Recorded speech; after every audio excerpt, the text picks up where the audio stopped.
Hello and welcome back to How Did You Do It? In this episode, I interview Alyce, who created the Mindset Adventure and is also the co-founder of Reclamation Retreats. In this episode, we learn about Alyce's journey as to how she turned her life around, created her dream world step by step, and now shares that wisdom with others and into the world. She leads from her heart, and this episode has a very special place in my heart because I don't think I would be sitting where I am today without the beautiful presence of Alyce and how she has impacted my life. So I really hope that you enjoy, and I look forward to hearing your feedback. I'm going to tell the world how we met because and I think I've already spoken about it on a solo episode, but you're here in front of me and I just can't not talk about it because it's just the best story ever. I know, right? It's wild. It's like proof that the universe does its work. I know. When you're in alignment and doing the good shit, right? So I was out one night, wasn't going to go. Yeah. I was feeling super shitty and I walked into a bar and my friends were there. And behind the counter was this guy that was awful to me one time. He was bartending that night and I was like, oh, yeah. I was like, gross, get me out of here. I was going to go home then and there. I was so anxious. And then I said to my friends, I was like, guys, like, let's move on. Moved on to Holy Grail? Yeah. Where we met? And I was back there. Actually, we should. A reunion. Yes. And my friend and I were like by the fire and I was on like a high because this guy that I really liked had messaged me like, let's go out. And I was just like, to my friend, like, yeah, we were just like dancing. And I was like, I have a date coming up with this guy that I really like. And then you and Rach were there. I don't even know who went up to, you were wearing your leopard coat, I'm sure. Yeah. And that night I was not meant to go. Like I wasn't planning to go out because I'd stopped drinking at that time. It was a Sunday night. I think I had work the next day or something that I needed to do.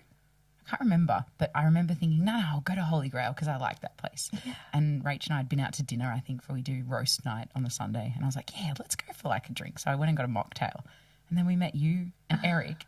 I know. And then I don't know why, but I was just like vibed so hard with you that I was like, okay.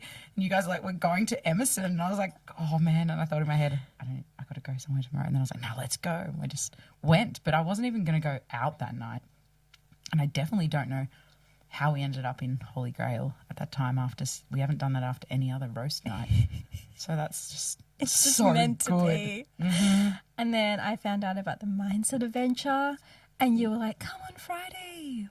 And I literally had a date with that guy on the Thursday night and rocked up on the Friday. And I just remember walking and being like, I was a bit nervous. I was like, I don't know what this is. I don't know like who's going to be there. And you just like, the door opened and I was like in your arms in 1 second and I was like, this is so special. And then you introduced me to the group and you were like, my theme was to have more fun. Yes. Oh, that actually was my intention that week, which is why I went out. Oh. Imagine if your intention had been like to be wholesome and not go out. I wouldn't know you.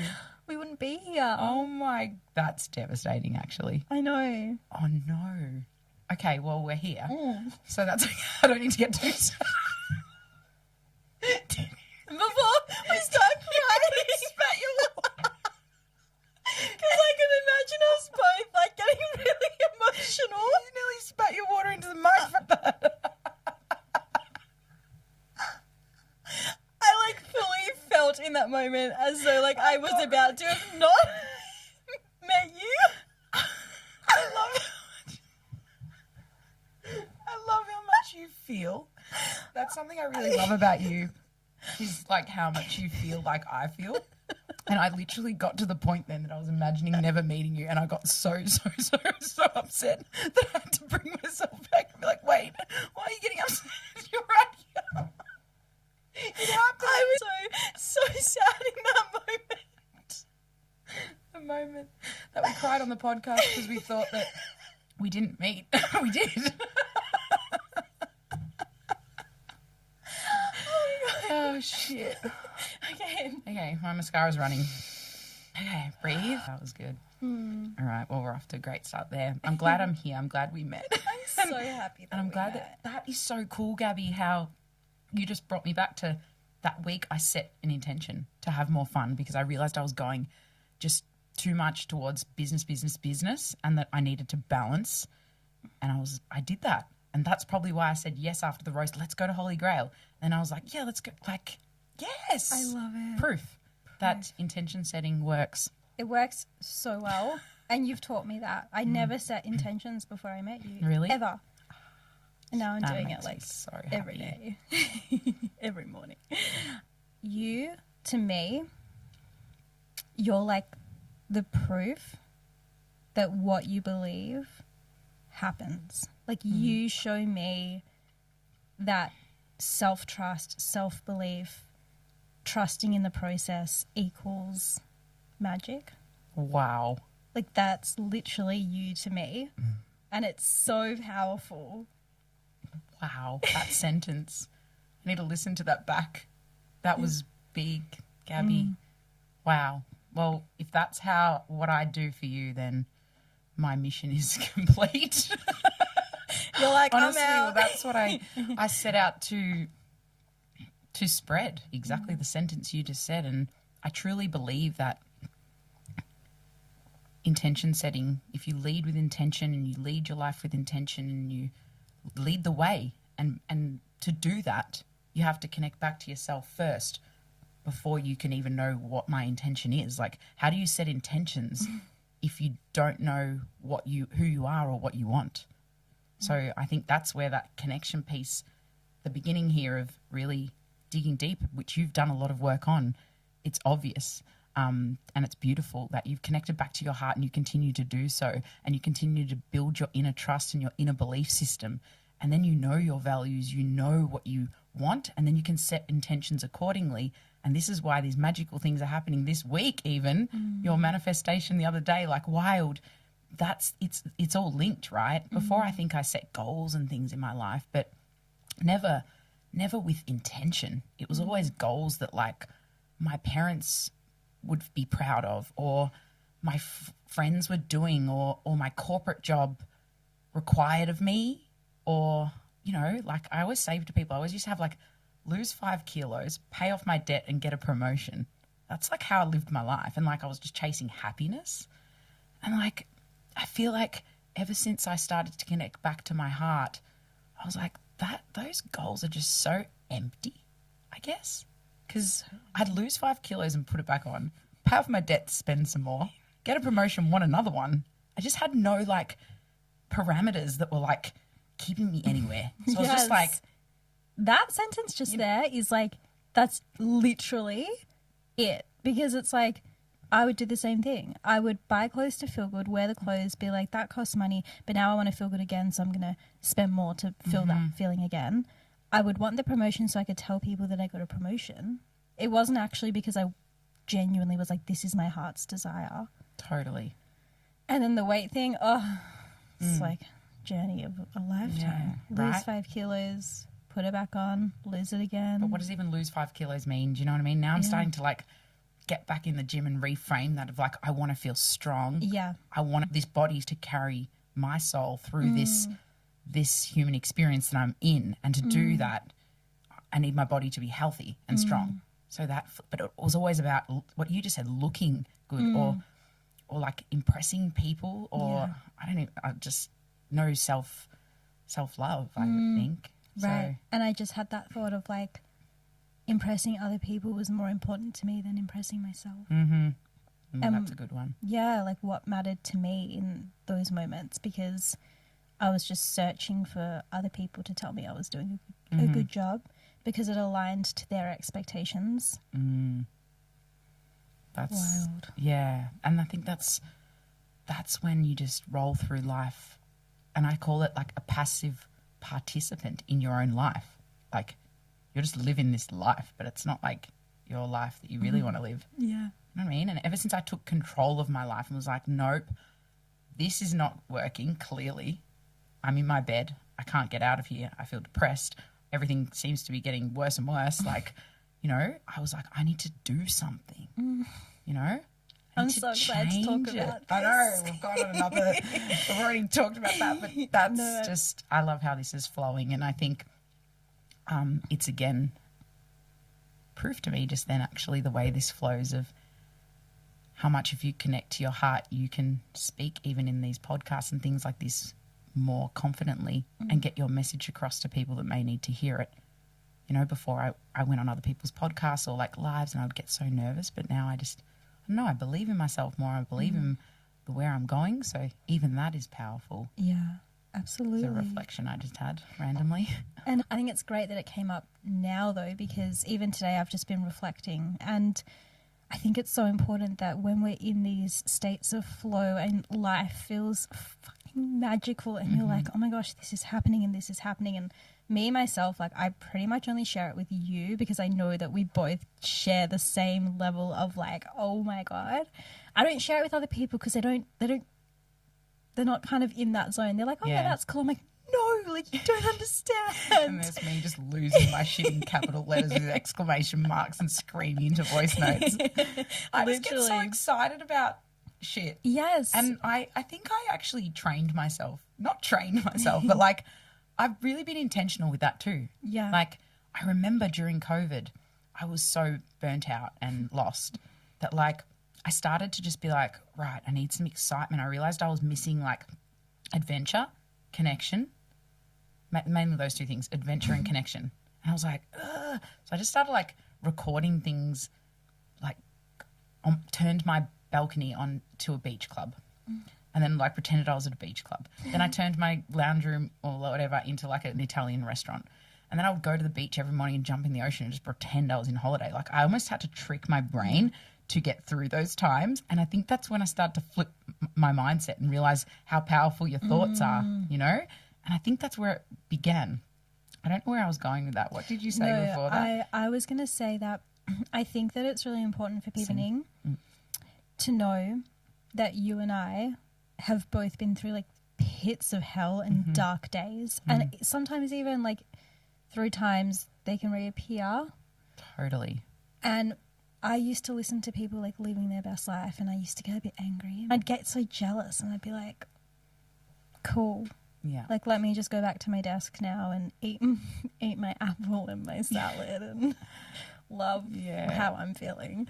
And you're the exact manifestation of going out there, following your dreams, your heart, what comes to you, knowing that it might not be the traditional pathway, but knowing that it doesn't matter. And the way that you live your life, it just like shows. I mean, there's so much to talk about with your retreat business. Yeah, and I know. Like, I think I remember where I was going with that last comment to wrap that up though, was that I basically, when you say I get excited about things and you're the only person you really reach out to because you know I'm going to like get just as excited about it, was that, I didn't used to get this excited about it. I always had a level of excitement about me and joy, and it was all inside me, but at times in my life it got very squished down by situations I was in that were unaligned and on a range of things that might come up today in this podcast. But I was very like, my sparkle was dulled, but I started to seek these moments to turn that around, and that started during COVID as the things I was just mentioning. And then now, just as little bit by little bit by little bit, I just do that more and more. And now it's just like bringing out my true brightness and excitement for life. And I believe, as I say to you guys always, that like life is a miracle and we need to start living it that way. And that we should get excited about even the simplest of things, because what is the point otherwise? literally. Like, I don't get, and I can't quite fathom now that I'm at this point, like, what is the point if we're not getting excited about every little beautiful thing that occurs? Literally. 100%. Like, we're not here. I read this thing yesterday on someone's post that we're lucky to live 4,000 weeks. 4,000 weeks. Wow. I know that's a lot of weeks, but it's not really a lot of weeks. No, when I read that, I was just like, even more I'm going to start living my best life and celebrating and to celebrate with others and get excited with others. And I don't know, I love seeing people succeed and do things that light them up, because that then you've inspired me here. You know, I wanted to start a podcast for a long time and I haven't.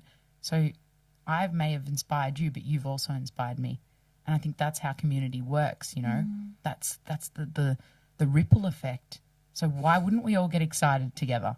There should be no other way. Everyone should be cheering each other on as far as I'm concerned. And it doesn't happen though. No. And I think that speaks to the community that you've built as well. Like you've built this community that is literally grounded in showing up as you are authentically. It doesn't matter if you're happy, if you're sad, if you're anywhere in between the spectrum.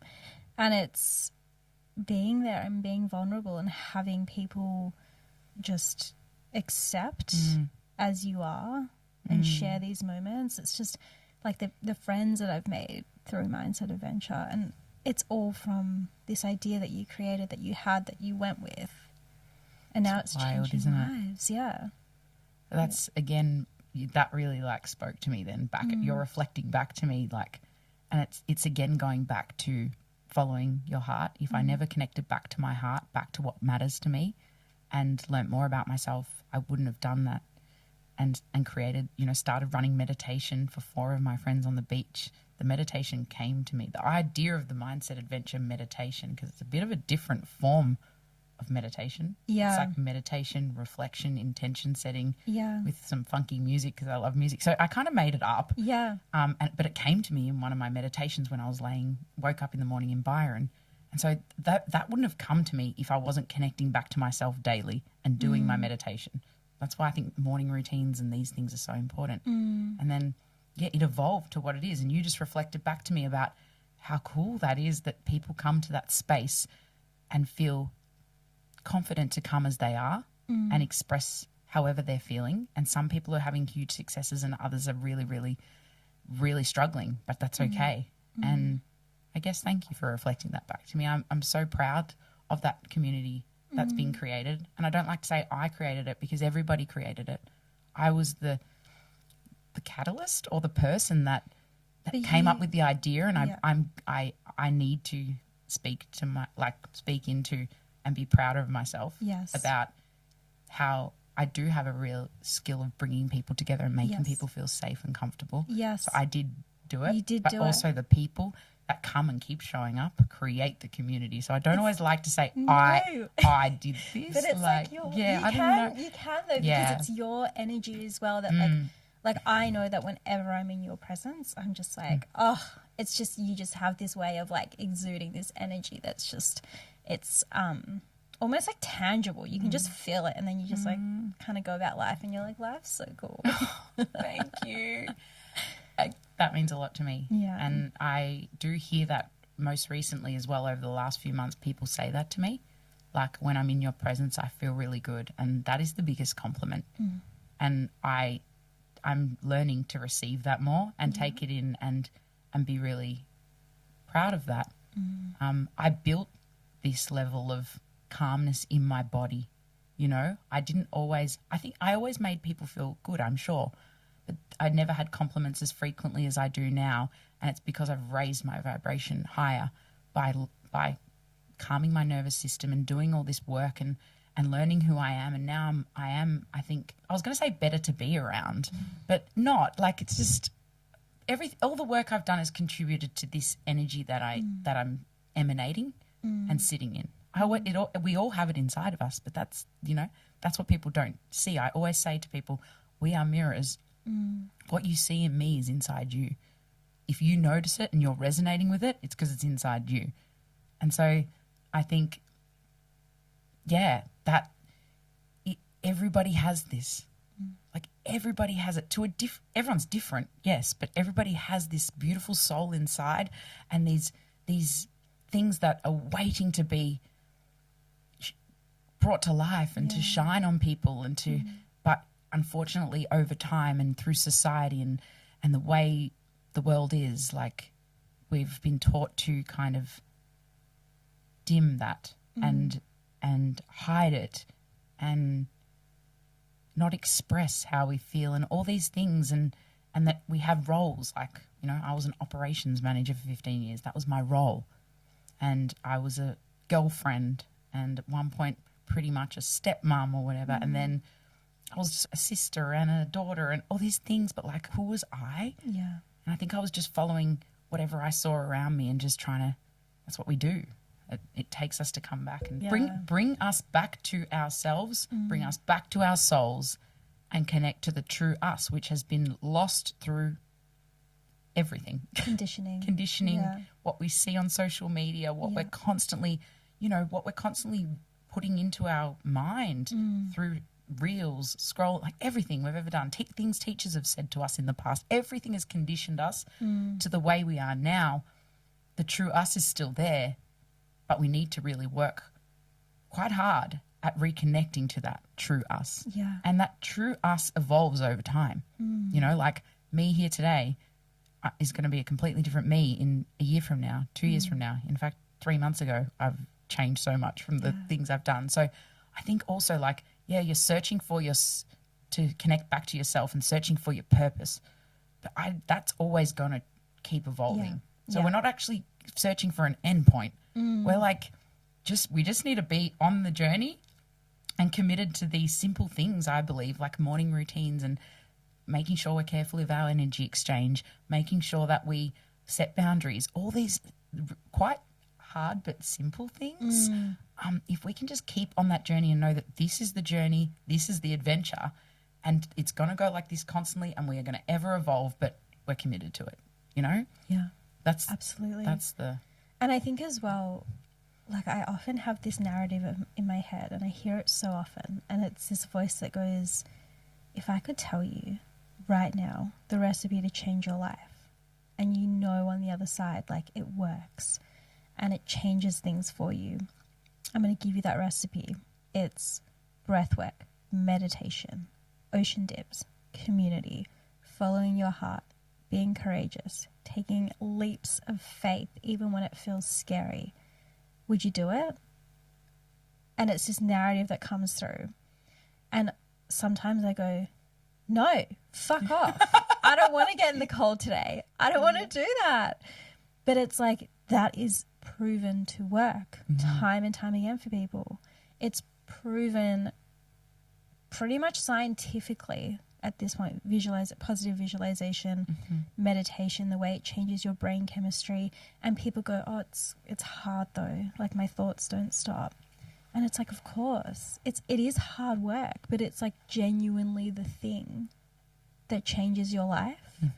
And I just feel so strongly connected to the fact that people choose not to do it, and it just makes me want to do it even more to like show people that it works. Totally. You said that so beautifully.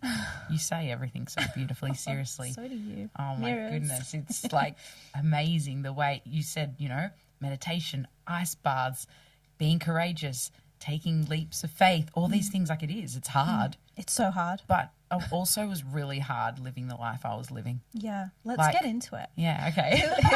Who were you before I met you? Who was I before you met me? Where do you want me to begin? It's a big question because I could go on forever, but I can try and like sum up. I think go with what's authentic as to what your life was. I mean, we've touched on what it is now, and we'll go further into what it is because I know there's so much to it. But yeah, like in a nutshell, like things that may have led you to a certain circumstance that didn't feel aligned to you, and then like moments where you're like, fuck, this needs to change. How am I going to change it? And like steps into it. Yeah. I was thinking about this morning before I came here actually, and it's like your life is just, when you look back, you're like, whoa. I just know that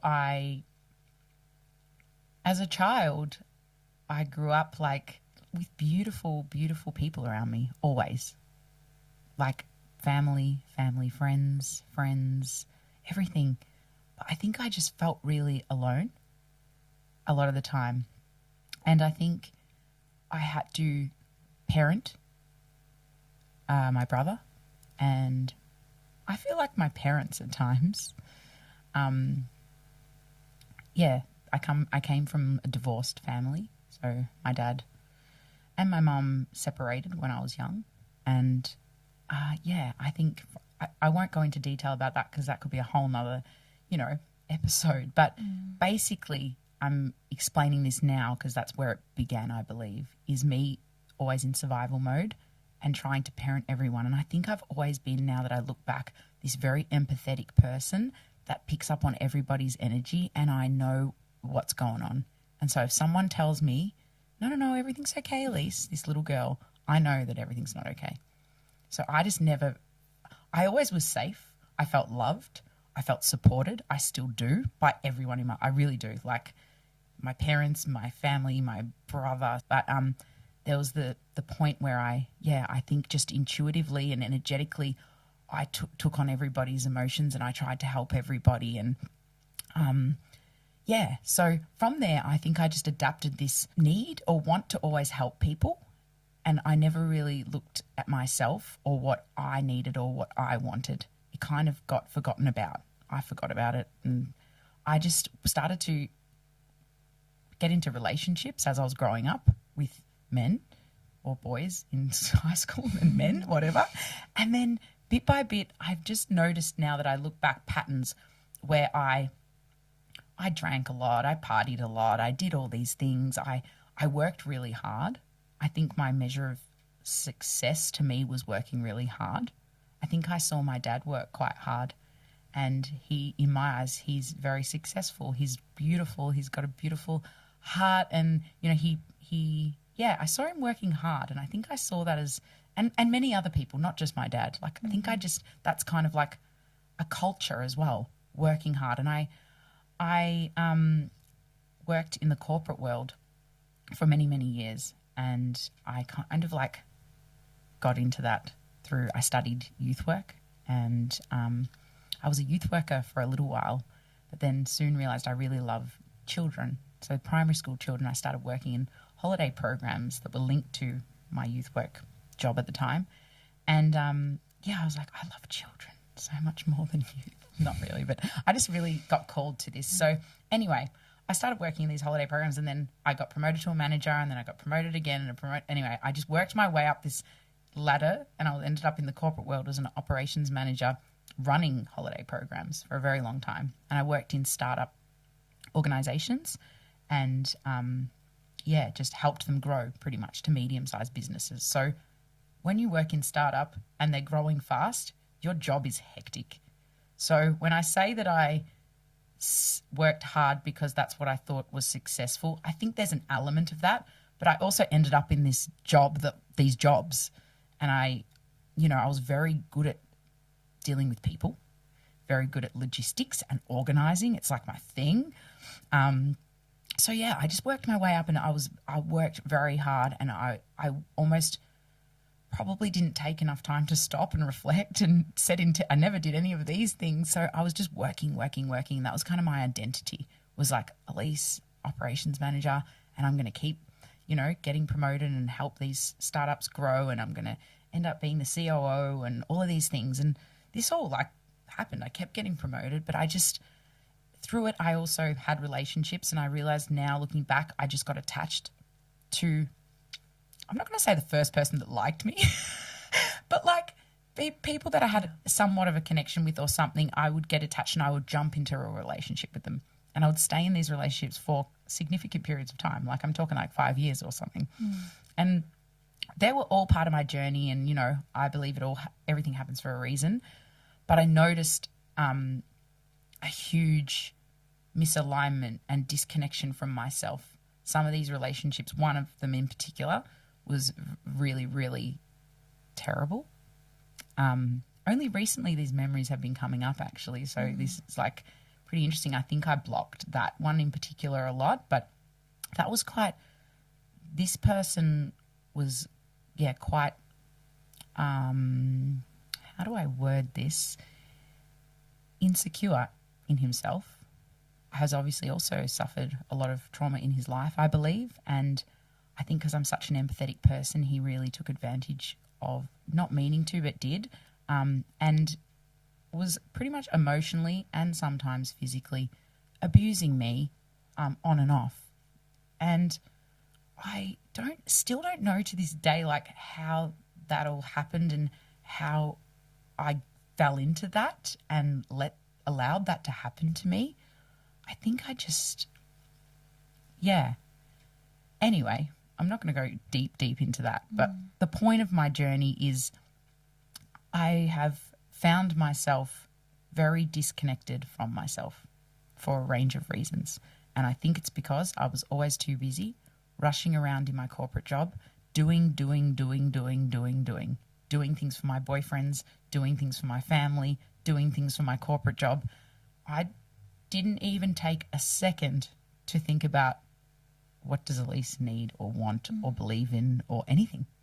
You know what I mean? I just was doing, and I think that came from as a child forever being in survival mode and just caring and helping, and that was how I survived. So what the turning point was, I guess, obviously I ended that really horrible relationship, but found myself in another relationship pretty quickly as I did. It was a loop. That was a much, much more beautiful experience, I would say, still with its challenges, definitely, and still not aligned. Now I look back on it, there was parts that were aligned, traveling together and doing all these things, really beautiful things, loved eating food and all these, you know, so there was a lot of alignment at the time, but I still saw a pattern of Alyce jumping from relationship to relationship to relationship and just busting her ass working in her corporate job. And so, to be honest, I probably was working a lot in my corporate job. I didn't have enough time to put into my relationships too. So I'm guessing there's an element of me showing up in relationships. Well, not guessing, actually I know. There's an element of me not showing up in relationships. 1, knowing what I want. 2, knowing who I am. And 3, contributing to the relationship in a way that will foster beautiful moments and growth in the relationship. So I was disconnected too. So I think this is just part of the journey. But I found myself during COVID in my corporate job. It got really, really, really busy, like bonkers. And because it was COVID, I was so grateful to have a job. You know, I loved the part where I could see people grow, which is what I'm linking to now, what I do. And I loved coming up with systems and processes and efficiencies and things and building, because it was a startup and we were constantly changing what we were doing. I was constantly challenged and constantly building new things and seeing it come to fruition. There was a lot of celebration in there and I loved it. But I was working way too much and I literally burnt out. I think I probably triple burnout or something, maybe, because I think I burnt out but didn't stop. Anyway, at that time I was in a relationship with my last boyfriend. And yeah, it was also, there was a lot going on in that relationship too, and it was just not aligned anymore. So I had to I was in this corporate job, working my ass off, and I was pretty much offered my dream position. And then I'm in this relationship, the communication's not working and it's not aligned. And then it's COVID, so I don't have any outlet of community or anything. And I just found myself getting more and more burnt out, depressed, and just so lost, more lost than I've ever been in my life. And I was just like, oh my goodness. And I couldn't get out of my bed. It was literally my whole body was dead. My mind was all clouded. Everything was just heavy and life was so hard. And I was partying, drinking, and going out way too much because that was the only outlet of fun I had. During COVID, obviously I wasn't, but we even found ways to party during COVID in our homes on Zoom and things like that. So I still was drinking a lot. The only adventure I'd go on was to the bottle shop and just buy more and more wine and more expensive wine because I had nothing else to spend my money on. And I just found out that wine shop closed down the other day and I was shattered. I was like, that place saved my soul during COVID. I loved going to that wine shop. I don't drink at the moment. I haven't drank for 9 months, I think. But I do love fine wines and nice beers and good cocktails and things like that. So at that time, that was my biggest adventure, was going to the bottle shop. But it was a problem, I would say, drinking too much. You know, the culture in Melbourne is just the party, drinking, whatever culture is huge. It's and during COVID, yeah, it is. And although I would only do it on the weekends, kind of, but sometimes into the week, and everyone else was doing it, I didn't really think it was a problem. But looking back, I was definitely escaping my relationship and my corporate job, because I wasn't just going out to someone's birthday. I was like seeking party. But I was like, no, I love dancing. I love music. I love all these things. This is just my life. But like, nah, I was definitely escaping. And I think doing that just takes you further away from your soul and your heart, you know, if you're already quite unaligned with other things in your life. So basically I was very depressed and very lost. I didn't believe in myself. I didn't know what to do. I was like, what the fuck? Like, I've just worked, I'd say 15 years in my corporate jobs, like climbing ladders, and now there's a position there. I don't want it. Like, this is my relationship of 6 years. I don't know if I want that. That's all linked to every friend that I know. How do I exit that? Like, what? So my whole world is, you know, that's my world. Yeah. And then there's obviously other things happening always in life with family and friends and other things as well. But like, these are two core things. And this person, my boyfriend, lives in my home. Like, we built a life together. We traveled the world together, you know, and this job, I basically helped them build that company, literally, because we started as a startup. And what we did during COVID was exceptional, like running holiday programs online for primary school children. So to help parents with their kids during COVID, because these parents are stuck in their homes with their kids, trying to school them, do their job, and provide them with fun and adventure. So I was providing the fun and adventurous part. Hey, that's cool. So that was really a big thing that I was a part of during COVID that I actually am really proud of, developing those programs of kids. And I really felt it was making a huge difference. And it went like to the UK and Hong Kong. Like, this was big. We were sending children's kits over to like overseas. And I was the one that was managing the whole warehouse, ordering all the stock, packing all these kits and getting them sent overseas and to every house in Melbourne and Sydney and Queensland. Like, this was a huge operation. Wow. Like, it would blow your mind. And I'd never managed a warehouse before. I didn't know what I was doing. If you saw that first warehouse, you'd be like, what is going on in this joint? Like, it was terrible. But over time we developed better systems, but still no time to develop really good systems, because COVID is just a thing where you just got to improvise and it just keeps you don't have time. Like, so anyway, it was a huge success and something I'm really proud of, but it nearly killed me, literally. Like, and I think in that, I just don't think I had this as enough support, probably, because working in a startup, it's also hard even for startups to have the money, to have the right staff. So you're usually doing 2 jobs or 3, you know? Yeah.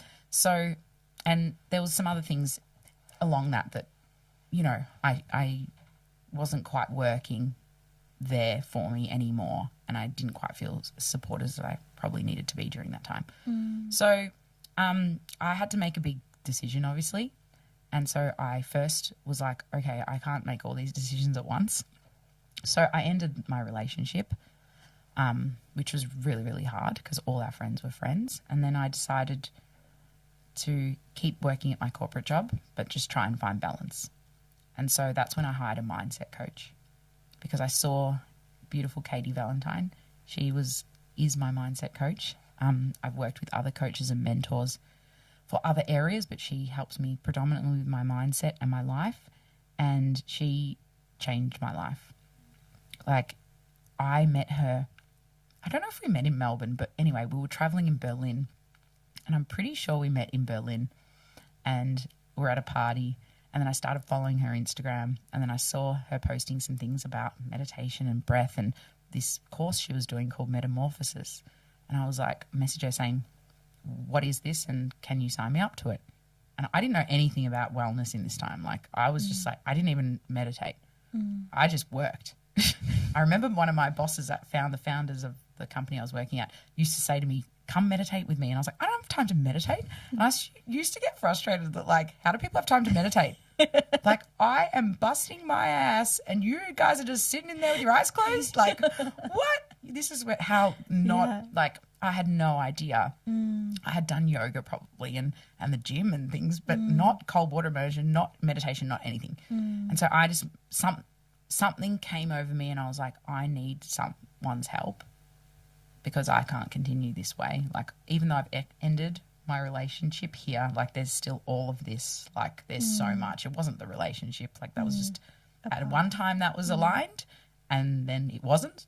And I think sometimes that's what people struggle to realize. Like, people come in and out of your life for a reason, and this is something I want to start talking about more, but I just haven't got to it yet. Like on a podcast or on my Instagram, is relationships. Because I've been in so many and had such attachment that I've had to let go of.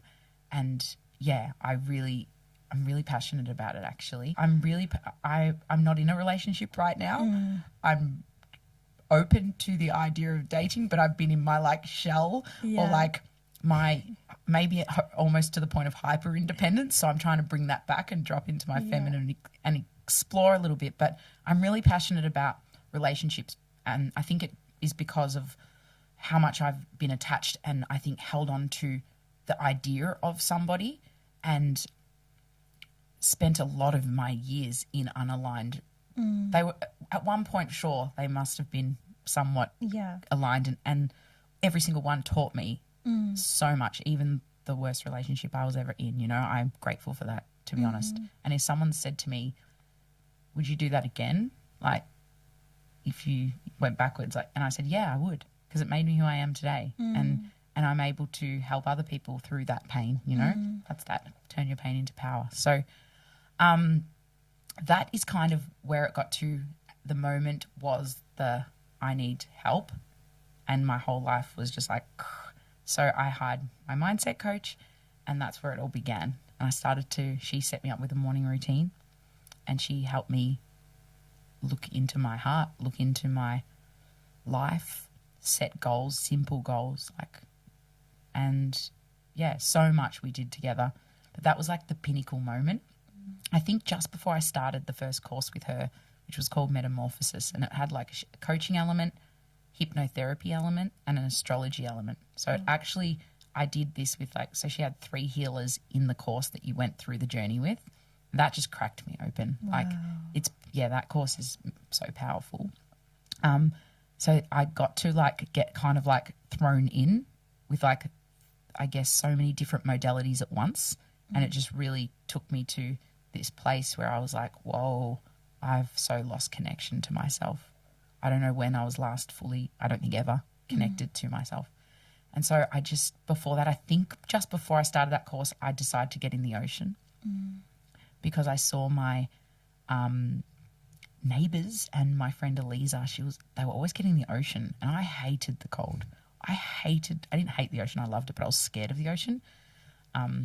Because one time I got stuck out there. Anyway, that doesn't matter. But I was a bit afraid of the ocean, and I definitely did not like the cold. I like my hot showers to the point where it's burning the shit out of my skin, you know? So anyway, just before I started the Metamorphosis course, something got me intrigued, and I was like, to my neighbour and to Eliza, why do you guys get in the ocean? Like, what is this? You guys are crazy. Like, and I was just still sleeping in my bed, like depressed, blah, blah. And they started to explain to me. And then one day I said to one of my friends, I think we should get in the ocean. And this person was Rads, and she's an amazing friend to me, like really amazing. She always supports me, always encourages me, and just, yeah, always has my, you know, that friend that always has your back. And she was like, let's do it. And then the night before I went to do it, I was like, messaged her and I was like, nah, I can't do it. And I made some excuse, but in my head I was thinking, am I going to go into cardiac arrest? Am I going to die? I started Googling, like, what could go wrong? Is my heart going to stop? Like, all these things, like, you know, when my mind catastrophizes something that you've never done before to the extreme. She was like, come on, Alyce, blah, blah. And I was like, no, so I cancelled. And then the next week she's like, you wanted to do it. I think we should do it. And I was like, yeah, okay. So anyway, a couple of us went down. I think there was 4 of us. And we all got in. We lasted 30 seconds. But the way I felt after was like, I was like, whoa, you know, I was petrified. My legs got like pains up them. Anyway, I did that. So that kind of like opened my mind a bit to like, oh, that made me feel pretty good. So then we kept going back and kept going back. And at that time, that's when I started with Katie doing this program. So I think the mix of exactly what I what I share now and teach people is my journey of what I went on. You know, I believe that's what coaching and mentoring is sharing your gifts, your tools, and your wisdom with others. That's community. That's what, when we're in tribes, that's what we used to do, is share all our, whatever our knowledge, our gifts, we helped each other. So that's where that began. And over that time, I really committed. Like, my coach always says to me, you were the best student I had. You know, you committed. But I was so like, I'm going to go all in and I'm going to do this and I'm going to listen to what she says and I'm going to do my morning routine every day and I'm going to follow my goals and action steps and I'm going to do this. Like, I want to do this. I need to change my life. I can't live like this. And so it was that I really had to show up and commit to myself. And I remember it was close to my birthday and the money for the course to me, even though I had a well-paying corporate job, I was still scared. Like, I have carried some debt from a relationship into something, blah, blah, blah. Anyway, there's a whole debt piece there that has really, really slowed me down in a lot of ways, but taught me the biggest lessons in life.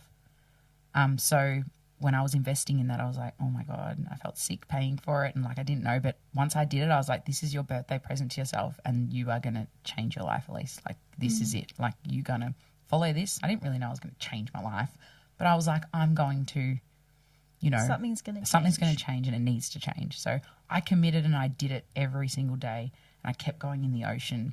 In fact, I started to get other people to come in the ocean with me. And then I just was like, I'm going to try and do a month every day.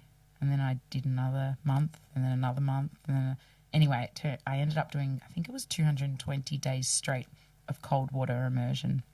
And it first started with 100 days in the ocean. And then I added ice baths, which was a whole new level of like, whole new level of wow. Like, ice baths changed my life as well.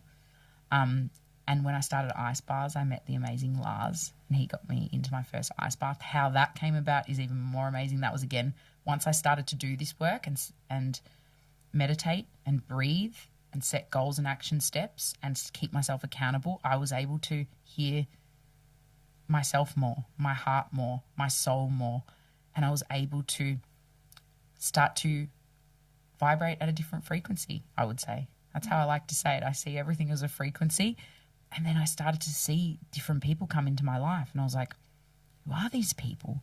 And it was like, for example, Lars, the wonderful Lars. Like, I met his friend Brad, amazing Brad, at a dinner party. And then he told me about ice baths and then he introed me and then I went. So all these things just started to piece together. And I started to meet these people that I was like, wow, like, cool. Look what happens when you do this. The people you attract into your life and what you can learn and how you can grow. So ice baths was a huge thing that changed me. So and through that then I took my friend to Lars to do an ice bath, Monica, and then she used to be my housemate actually, and she was like, do you want to do breath work tomorrow? And I was like, what's breath work? Like, I'd done breath work with Lars before an ice bath, but she was like a 3-hour breathwork session online with this Awaken Breathwork who now they live in LA. A couple. This was the pinnacle moment of cracking Alyce really open. Yeah, like, so I just said yes that day. I was like, all right, because I just started saying yes to more things. Because once you do one little thing, and you prove to yourself that I can show up for myself every morning and do my morning routine, then I can get in the ocean, I can do an ice bath, then you're like, okay. So this is what I was saying at the beginning of this is building your inner belief system. It starts so simple. Like, all I needed to do was wake up and listen to a guided meditation, do some breathing and dance around my room. First of all, that's it.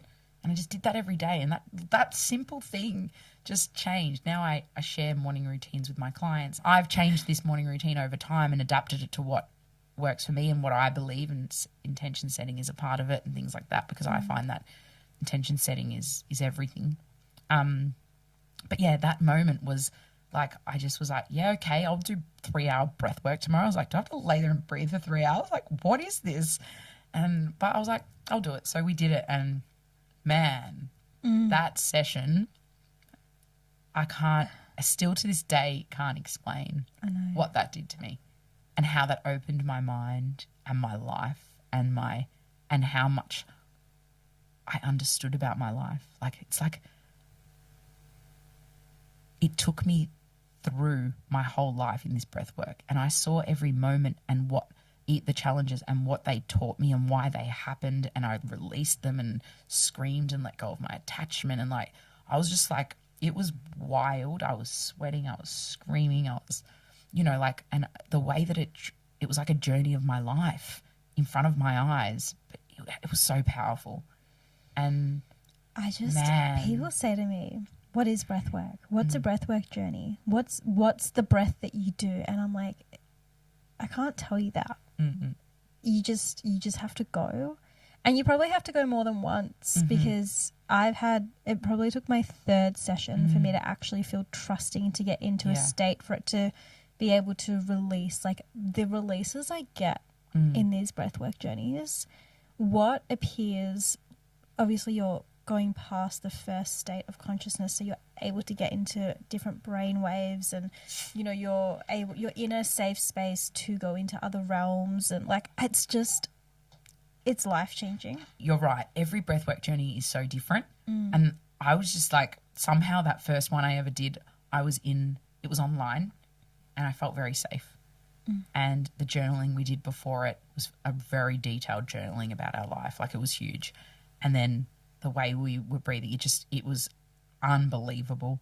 But yes, you're right. I think it happens differently for everybody. And sometimes I've laid there and all I've done is kick my legs a little bit and release some energy. Other times I've been screaming into a pillow where I felt like I've dissipated and I vanished off the face of the earth, and it was the best feeling in the world. Not that I vanished off the face of the earth, but like I felt so blissful. Yeah. Other times I've connected to spirit guides and all kinds of things. Like, the visuals I've had recently as well is next level, in the messages I've received. So but I think this comes back to like how many times you maybe not actually, no, it doesn't. Not how many times you've done it, but like how connected you are to yourself, maybe. What I was going to say, and how safe you feel in the space. There's so many contributing factors. Is I think what I'm trying to say. And if, like I say to people, if you're going to prove to yourself it doesn't work, it's not going to work. No. If you're going with the intention to feel like you want to be seeing visuals, it's not going to work. Like, you actually just have to go and be like, I'm open to whatever this experience is. I'm open-minded to what happens. I can hear that it works for people, so I'm just going to experiment. But people go being like, I didn't see anything. And it's like, were you thinking? Were you breathing? Were you doing it? Were you what happened in your day? Like, and it's like, people ask me, what are the styles of breaths and how does it work? Can you show me an example of the breath? I'm like, I can show you an example of the breath, but that's not going to give you the breathwork experience of going to a journey. Totally. And again, it changes every time you go. So I think you just have to go in and be open to whatever may come up. And it needs to be in a safe environment with people you feel safe with. Yes. It is not scary. It is actually magical, and you can feel so light when you leave, obviously. But every time is going to be different. I've had times where I'm sitting there and I'm judging myself. And I'm like, why are they crying and I'm not?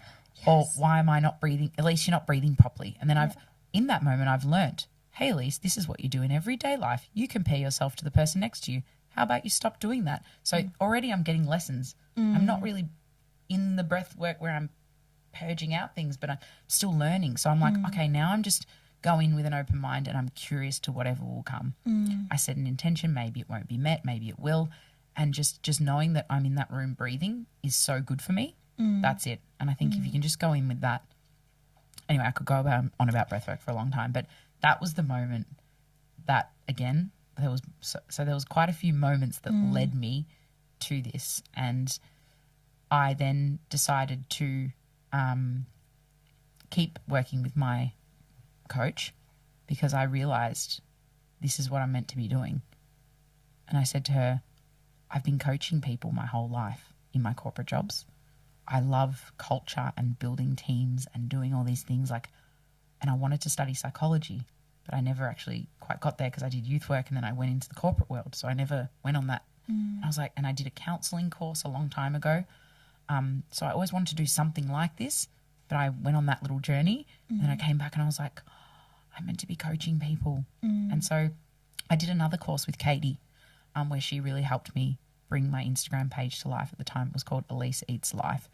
And all I did was post things that me eating life, in other words, fucking living my best life, trying to mindset hack anything in my life I could to bring joy to people because they loved it when I did that during COVID with the beach club and stuff. So it just like started as a kind of joke, but not a joke. It was me really trying to bring adventure and fun and connection and my wisdom that I'd learned in that short time, well, my whole life, but that short time, to the world. And so I launched that, and then soon after I just kept sharing whatever I was sharing and then coaching people on the side of my corporate job. And then I got to the point where I was like, okay, this corporate job is not good for me. Like I'm still in this between two worlds. Yeah. And I was like, I have to let this go. I got offered to move to Byron Bay, and it'd always been a dream of mine to live in Byron. And my friends got me I told all my friends possible that I always wanted to live in Byron for many years. And I was running a retreat actually in Byron at the time, this happened through Lars, who I met through the ice baths. Him and Brad is the one that I met at the dinner party who introduced me to Lars to do the ice bath.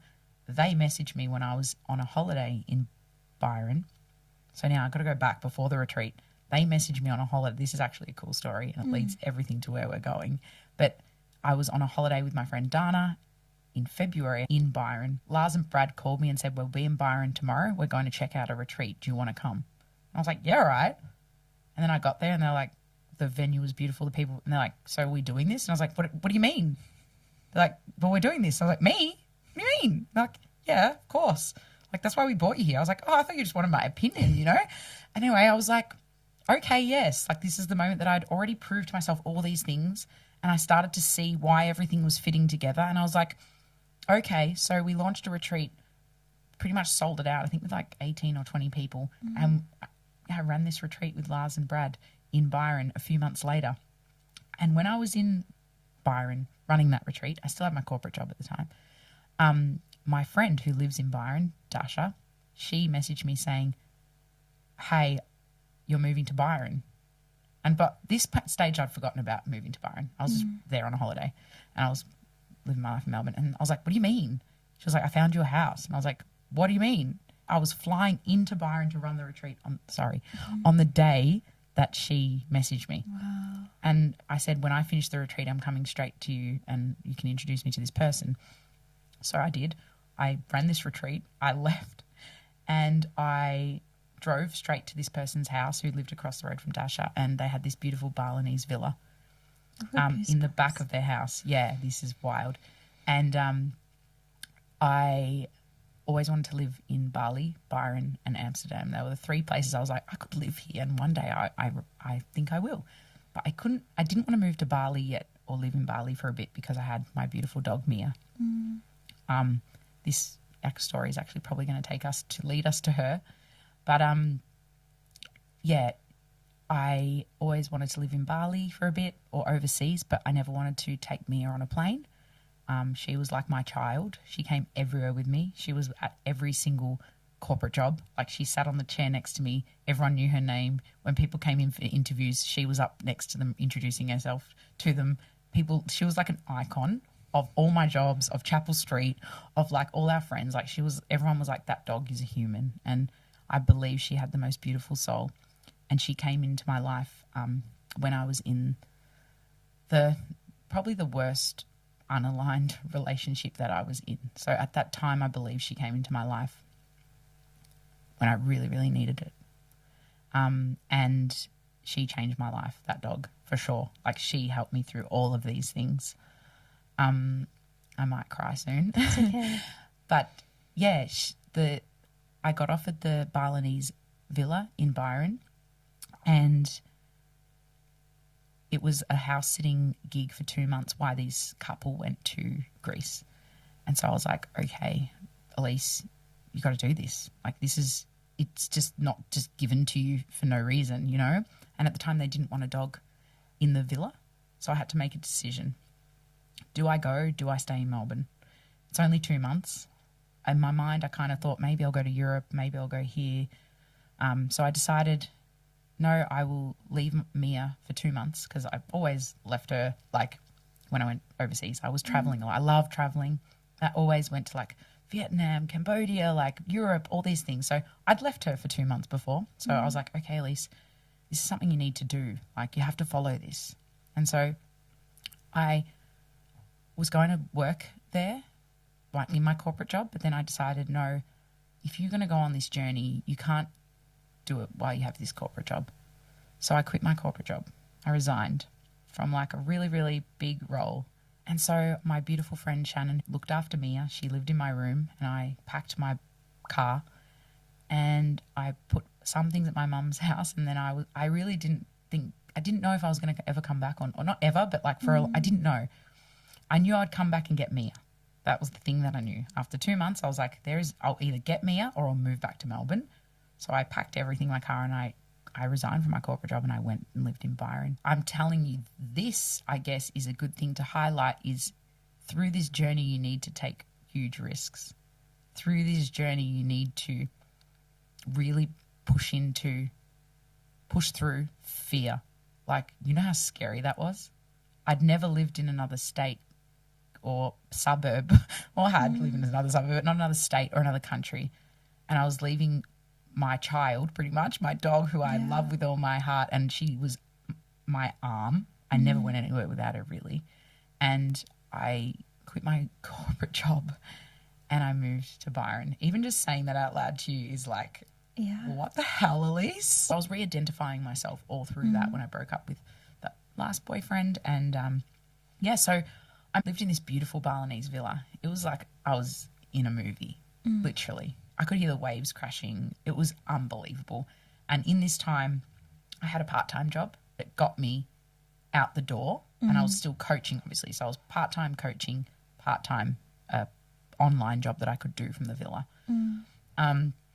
I saw my darkest days in that villa and the brightest days. You know, when you move away to another place, like, I really had to meet myself where I was at and really learn how to be alone, I was away from Mia. I no longer had a boyfriend. I no longer had a corporate job. All my friends and family were in Melbourne, except for like maybe a couple of friends that I knew in Byron. So yeah, it taught me so much. I think living somewhere else is so powerful and so transformative.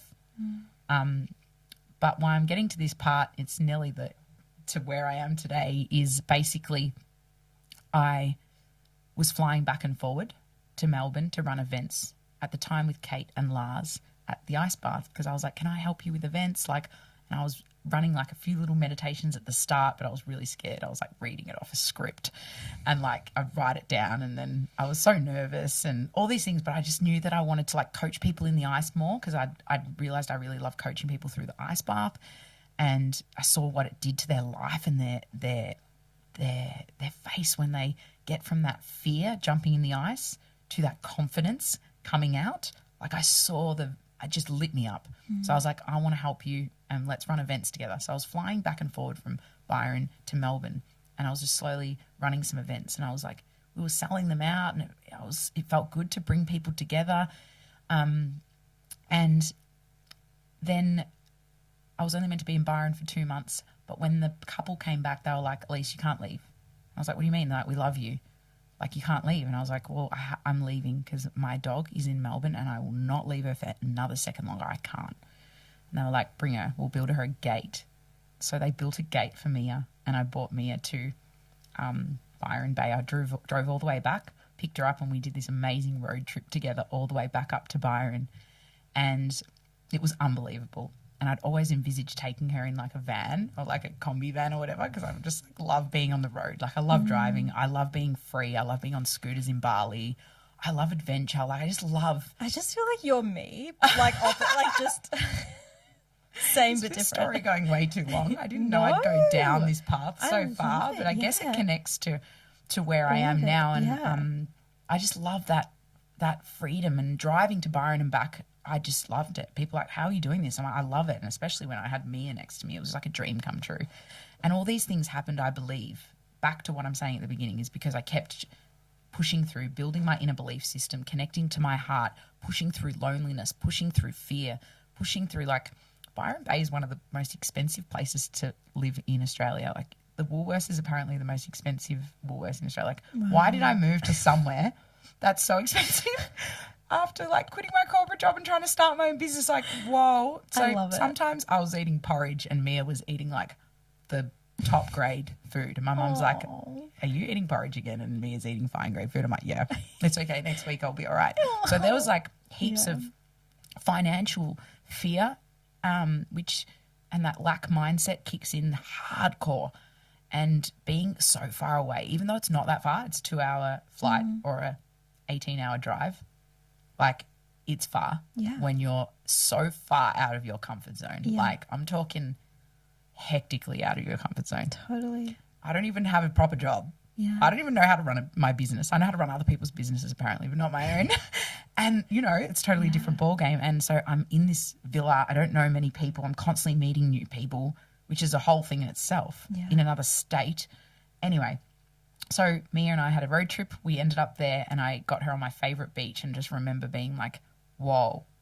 And I remember that night, actually, I was like, I wanted to get her to that beach for as long as I can remember. I love that beach. And I always envisaged us there. And I was thinking, should I go for margaritas or should I read my book tonight? Should I go for margaritas or should I read my book tonight? And I had to bring myself back because of all the things I've been doing about intention setting, reflection, and what I teach my clients. And to be in the present moment is a thing that I really practice. Really, really, really important to me, because I believe if we're living too far in the past, too far in the future, you just end up lost and anxious and overcomplicated. Like, we need to live in the now. Like, right now, the fact that we're sitting in this podcast studio is a miracle moment, and it's freaking beautiful, and I cherish it. And I make sure I bring myself back to that as often as I can. It's not always easy. But in that moment, I remember specifically bringing myself back to that beach and being like, Alyce, you have dreamt of this for so long. You are here with your dog on your favourite beach. Don't worry about the margarita. Don't worry about the book. You decide that when you get home. You enjoy this moment. And I can't tell you how happy I am that I did that. Because obviously not long after, I think Mia and I had spent 1 month together, or 2 months maybe, in Byron. I flew back to Melbourne in November to run 5 days of events with Kate and Lars, and it was unbelievable. Like, I was like, oh my God, I think we ran 3 events over 5 days, which was just like, for me at that time, I was like, whoa, this is so cool. And I think we had 10 in each, so we sold each one out. And so this was like really, really exciting to me. And I was at like my optimum, like, oh, this is what makes me tick, running events and bringing people together. So I flew back. I spent 5 days. That 5 days was so crazy and turbulent. Like, everything went wrong in that 5 days. Like, I'm talking not in the events. The events were fine, but in my life, like, my phone died. And then I was trying to run events with no phone. And then I tried to get it fixed, but they didn't fix it properly. And then I can't even remember, but I just remember thinking it was like a dark time. And I was also helping my friend co-facilitate a breathwork session.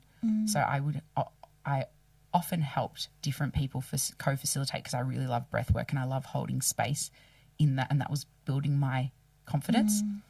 And I had this vision at the end of this breathwork session. So I wasn't in the breathwork session. I sat down at the end to listen to the sound healing at the end, just for a minute.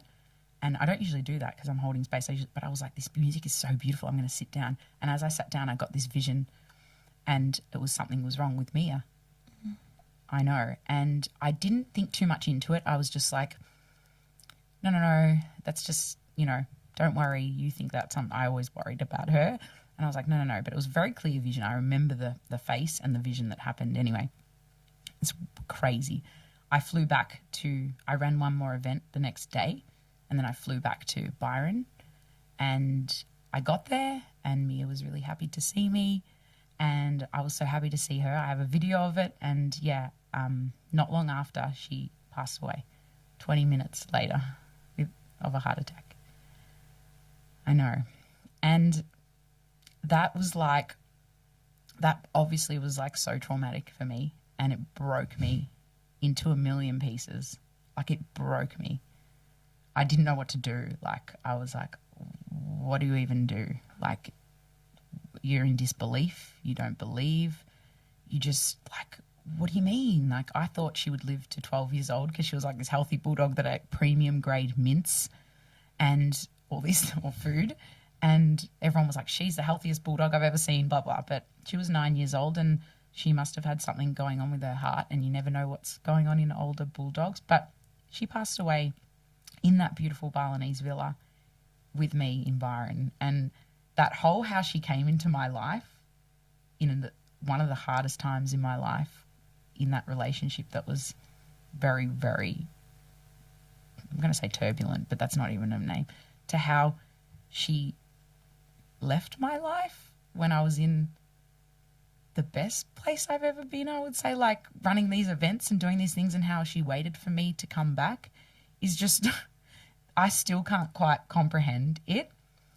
But the reason I'm explaining this is it's a pivotal moment, I think, where, again, I was reminded of how precious life is, first and foremost. So what I said, how on the beach I brought myself back to that present moment, and I enjoyed that moment on the beach. And I did that many, many times, like when I was with her in Byron and everywhere in Melbourne, and always I was thinking about these moments, how special they were. And that really, really made such a difference when she left this earth,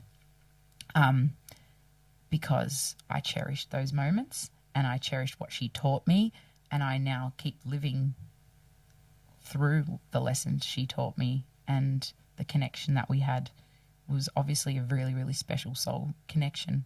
And yeah, the last lesson she taught me, which is what I am now bringing into my work in the world, in the Mindset Adventure, which I haven't even explained what the Mindset Adventure is, but basically is that life is fleeting. And I saw this with my own eyes that day. You know, something, when that happens to you and you see that 20 minutes period of your favorite soul in the whole wide world coming up to you and kissing you and being like, hey, welcome home, and like wagging her tail, and 20 minutes later taking her last breaths in this world, like, that is how fleeting life is, you know? It can happen. And we're walking around this world, and I was doing this, walking around this world thinking that I had forever, wasting so many moments. Not wasting, I know it all happened for a reason, but I was taking it for granted a lot of the time. I was over-consuming, overspending, drinking so much, and just, I wasn't in the moment enough. I was trying to escape the moment because I didn't like my current reality at all. And this is such a powerful message that I want to share with the world. And it's the most important message I want to share is just how precious life is and just how fleeting it is. And so we need to continue to follow our heart, connect back to our heart, find space, if morning routines, all these things to connect to your heart and do the thing. Take the risk. Take a step. It doesn't have to be a big risk. It can be a little one. Just do things to create a healthier mind, create a healthier body, and create these precious moments. And this fulfillment and balance is what I speak about a lot in my work. Fulfillment and balance is the two things I want to try and bring it into my life more, because before I was chasing happiness, and I think that was pretty empty, you know?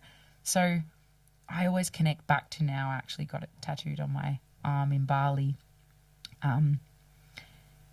It's actually in Sanskrit on my arm, but basically it means impermanence and that everything is fleeting. And I got that to remind myself of Mia, and also of that message that I experienced through what I saw when I came back from Melbourne to Byron that last time. And yeah, this is now really, really transforming my work at the Mindset Adventure. And it led me back to Melbourne because I realised how much dealing with grief in another state all alone. Now I was really all alone.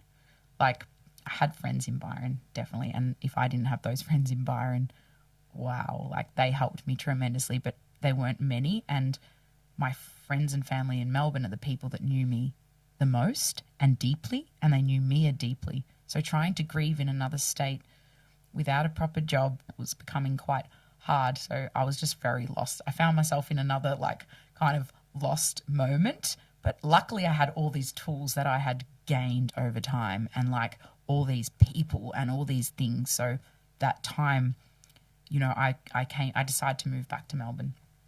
I'd done 5 months now in Byron, and I was like, okay, my time here is that's the close. Like, I just saw that I needed to return, and I wanted to be around my family and friends. I wanted to bring Mia back to her home. It was really important to me to do that, and yeah, that's how I got back here and started to run more events and create community, because that proved to me even more how much my community was so important to me. My friends, my family, community. Like, I couldn't get through those times, any of these times that I'm talking about, without them. And that running those events lit me up so much that I was like, right, this isn't just the mindset adventure isn't just about one-on-one coaching anymore. This is bigger than this. This is about events. This is a community. This is creating impact. Then my mind just started to open, and I believe Mia is guiding me, obviously, and since then I don't know, I got this inner power that I can't describe. Like, I started to believe in myself more. I was just like so driven to make a difference, and I was like, I've done enough suffering, I've gone through enough shit, and I want to spread this. And I'm sick of thinking about what people think of me. You know, what are they going to think of Alyce as a coach? What are they going to think if Alyce is sharing about her grief on Instagram? Or what is she going to think? What are they going to think about me not being in a corporate job? Like, whatever. I was just like, I'm so sick of everyone's judgment, but I don't even think they're judging me. It's my judgment on myself. And I'm thinking that they're judging me, but they're not really judging me. Like, and no I was one just actually gives a fuck. Literally. So I just had this inner power to start running events. And that's when I moved back here. I didn't have a home here for a bit. I did, but there were people in my room, and I was like, can't just, you know, move everyone away because Alyce is back all of a sudden. So I had to like go through quite a transition to get back here and sleep on people's in beds and couches and things just to transition back here. I got my beautiful job at Recovery Lab, which is so aligned to what I do now. It changed everything for me, that job. It's coaching people through ice baths, putting people in saunas, helping people with compression boots. Everyone that walks in there is happy and mindful in some way, and running marathons or just wanting to do some meditation because we've got meditation. So that job really aligns with my business, and it gave me something, because I couldn't just grieving and transitioning. I couldn't run my business, because how do I coach people when I can't even show up for myself in that moment? I didn't have a home. I didn't have my beautiful child dog anymore. Like, I didn't. So again, I faced this another like, and I was like, okay, I need to get a job that's not this online job, because that's too much like my corporate job, and I just feel like I'm going around in circles. When I talk about all this sadness and grief and challenges, yes, they're there always, and they never will not be. I know that. But the magic that's happening and coexisting at the same time is unbelievable.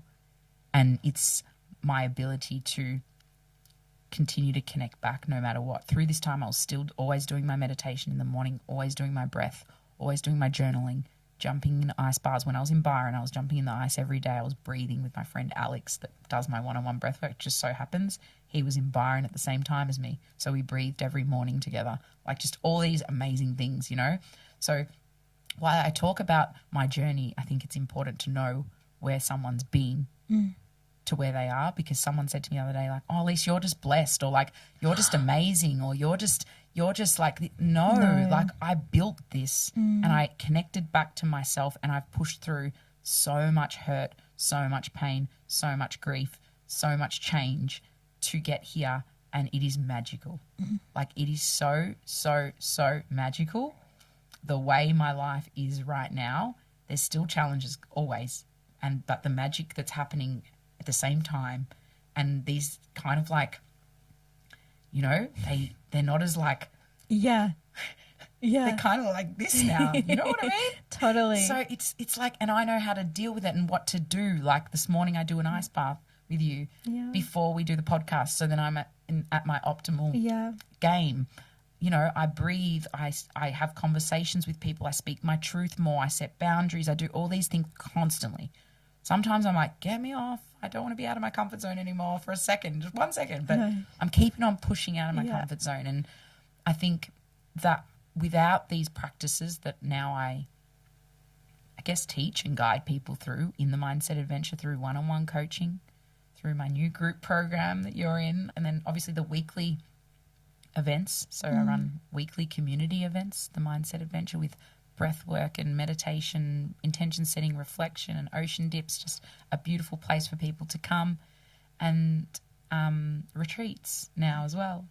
But yeah, basically I just did a lot of talking, but that is like the journey to here, to this moment of growing my business, the Mindset Adventure, and doing something that I believe is creating a big impact on people's lives. And it's only evolving every day, and I see it transpiring, and I'm just like, wow, how did I get here? Because you've gone through that whole hardship and like the hardest part of starting it, and now it's just going to keep evolving. And I remember a couple months ago you were like, it's my dream to just like retreats, and then like not even 2 months later it must have been, you had launched your retreat business, and it's wild. Like that's the thing. When I started with my mindset coach back when I was in my corporate job, I never even thought about retreats.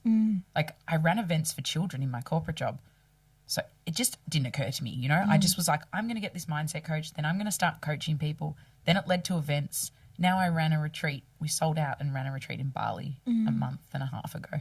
And it was, I can't even talk about that here because there's no words to express what happened on that retreat and how powerful it was and how seamless it was and how magical. Like Caitlin and I didn't really know each other very well. We'd only met a couple of times. Neither of us remember the conversation about when we decided to run a Bali retreat. This is how alignment just, you know, we just bumped into each other on the beach one day when I was going to check out the Elwood Sailing Club for the Mindset Adventure events. Because did she give me the details for that? Maybe. I think she gave me the contact details for that. And then we bumped into each other on the beach with our beautiful dog Luna, and we went and had matcha. And I think that's when we actually talked, and then we must have somewhere along the line said we should run something together soon. But it was literally like just another one of those wow things. And so I'm going to Bali like 2 months ago now thinking like, okay, I'm going to go run this retreat in Ubud in Bali with Caitlin, who I don't really know that well.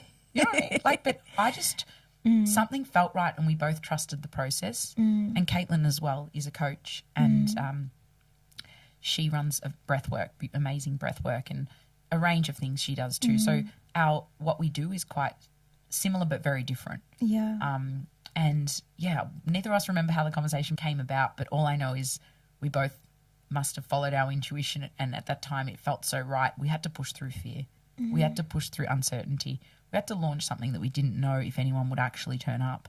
If 3 people book, we still need to run it, or maybe we just give them their money. I don't know, but like it's a huge thing, like a huge thing, let alone in Australia, but like overseas. Totally. So the fact that we both did that still blows my mind, but the partnership I've formed with her and the alignment of that relationship is another whole thing, like mind-blowing, you know. So I think there's so much that I wouldn't have experienced any of this if I didn't connect back to myself on a regular basis. I didn't keep checking in with myself. I didn't do meditation and breath and ice baths. There's no way, like I know it, no way in the world. So that's why I strongly believe that these things are the foundation of change and growth, and not just done once, like done consistently. And you don't have to do them all every week, but like, you know, I do believe you need to do a morning routine almost every day. I truly believe that. But breath work, meditation, ice baths, like not every day, but like can in your life somehow, they're the things that hands down change my life for sure.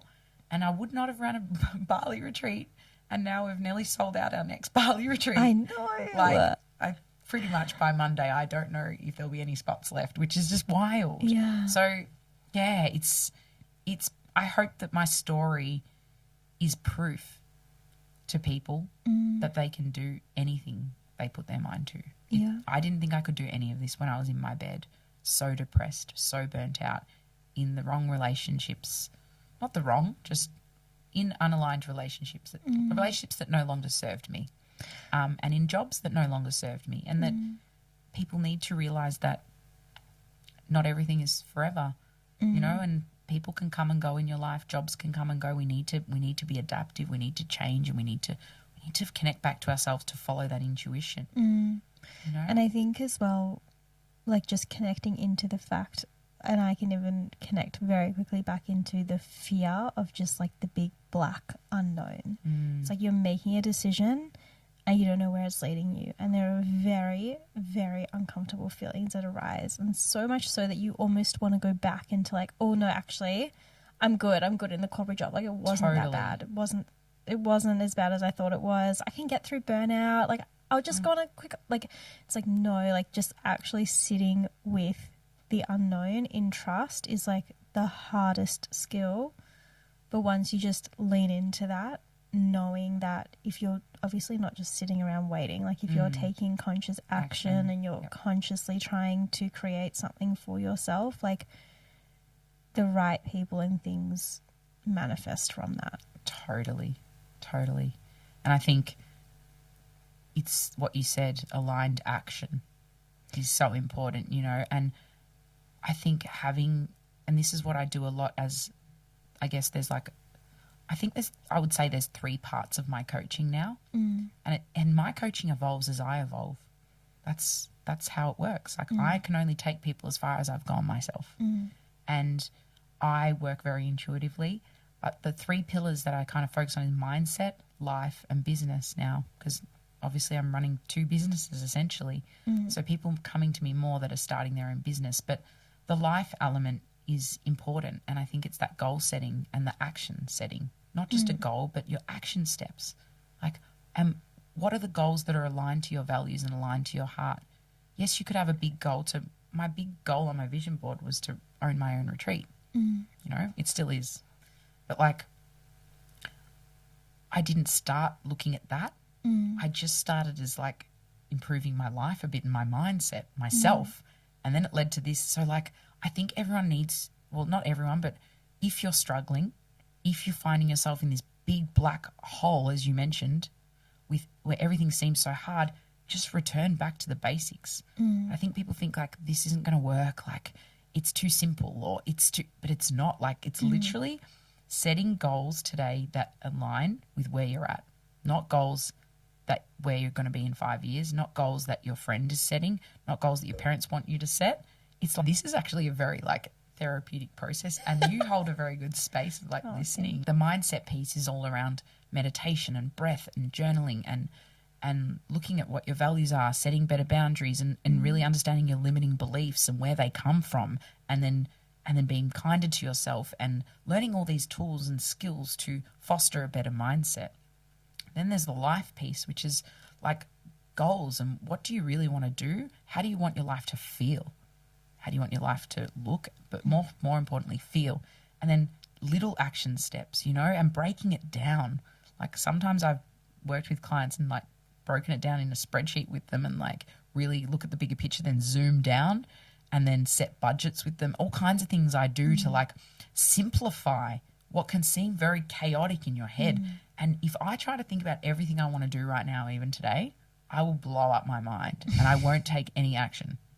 You know what I mean? I have to get my coaches and mentors to help me. All right, here's all my ideas this week. Help me bring it back and like what's important and realign me, because I don't believe we can do this ourselves. Agree. And I also think that expressing it to the right people is the most important piece, because you can express it to the wrong person, they'll make a comment and it just throws you off your own intuition and your own self-belief and self-trust. And I also think that there was this huge trend of like the law of attraction and manifestation, and like if you think positively it'll be, and it's like there are so many steps into manifesting, and it can't just be a positive thought. That's not going to change the life. It's like surround yourself with the right people who feed the right beliefs, help understand yourself to rewire your own belief system, understand what is limiting you, get the help. Like there is help out there. There are people that have done this. And then from there you can look at how manifestation can aid once you're in the right environment to actually be able to manifest. I love that. That's Yeah. really good explanation, and that's so true. Because I think people get thrown off by the word manifestation. They're like, what is this woo-woo shit? But like, it's a thing. But it takes exactly what you said. I love that. There's a lot of elements. Yeah. And that's like anything, right?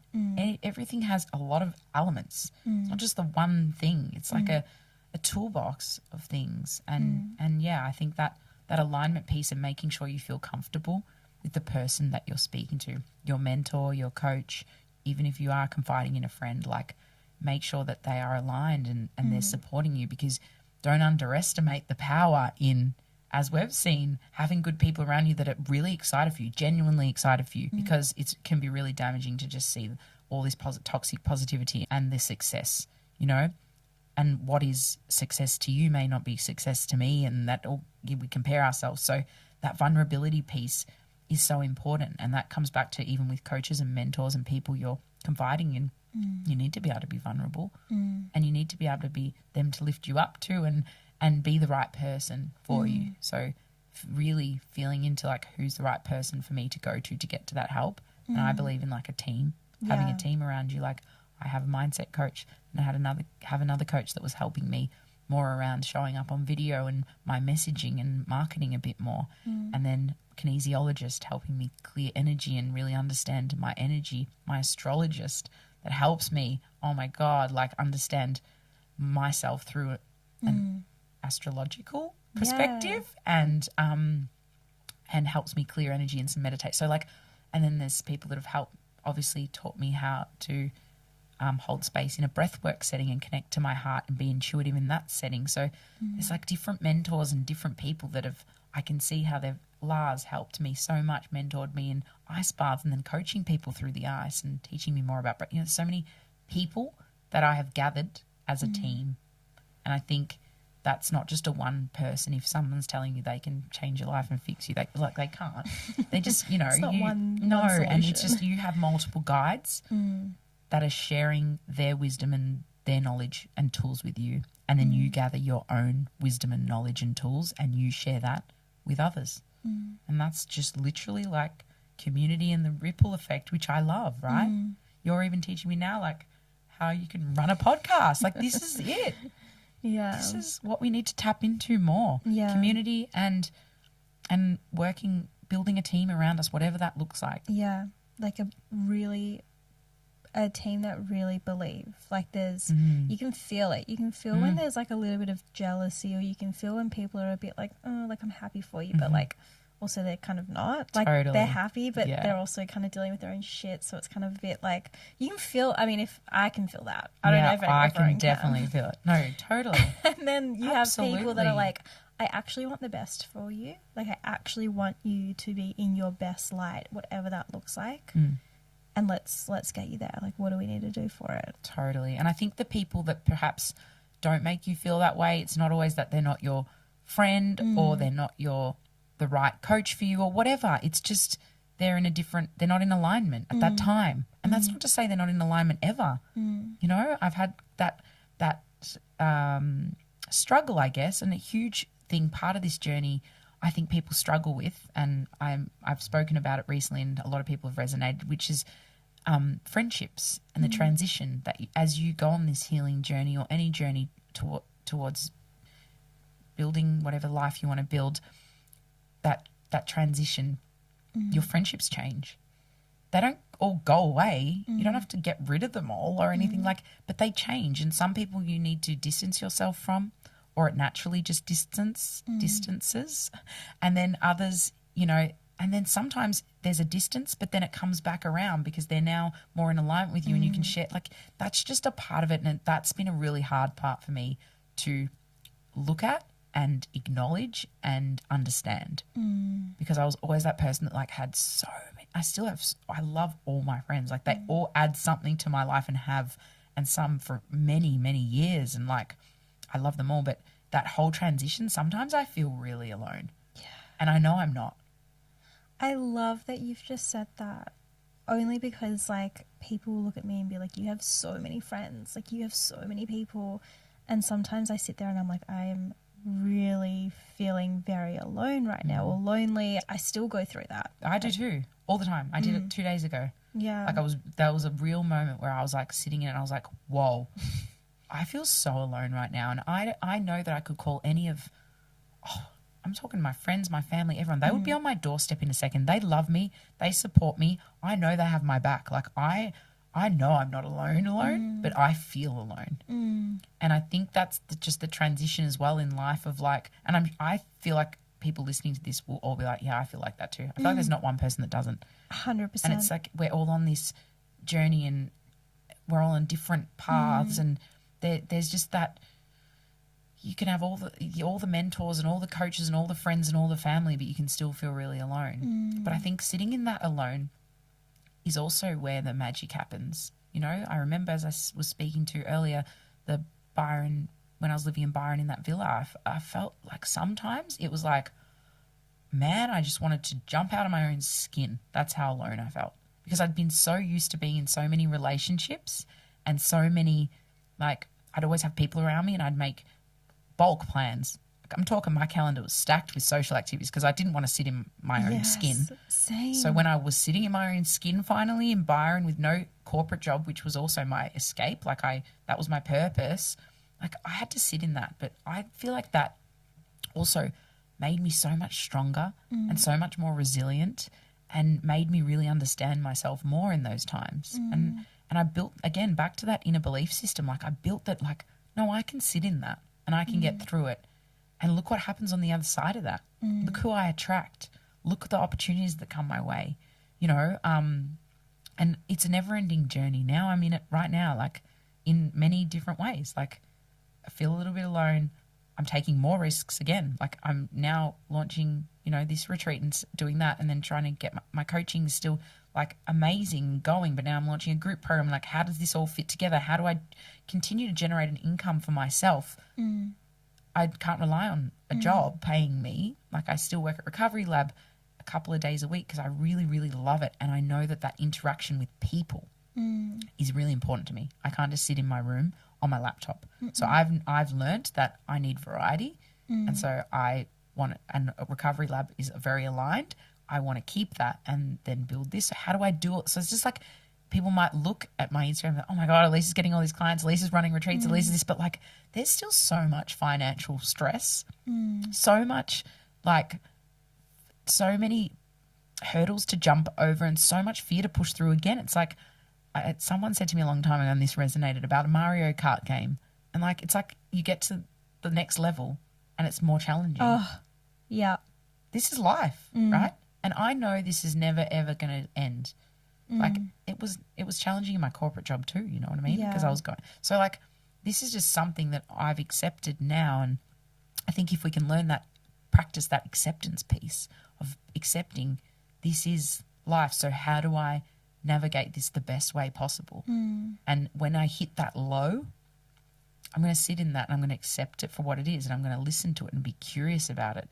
And then when I get that high, I'm going to fucking celebrate. Yes. And I celebrate and I get everyone to celebrate wins and get excited about life. Like, this is and find a balance there. So it all hums along, a bit better and easier, and more magic comes in, more opportunities, more impacts created. I think that the vulnerability piece is important so that people at home who are thinking about this understand that even on the journey, even you take risks, even there's magic, at the end of the day, there are always going to be hurdles. But if you're choosing to live in alignment, then it's more magical than the option of survival and chaos. Totally. And chasing a high outside of yourself.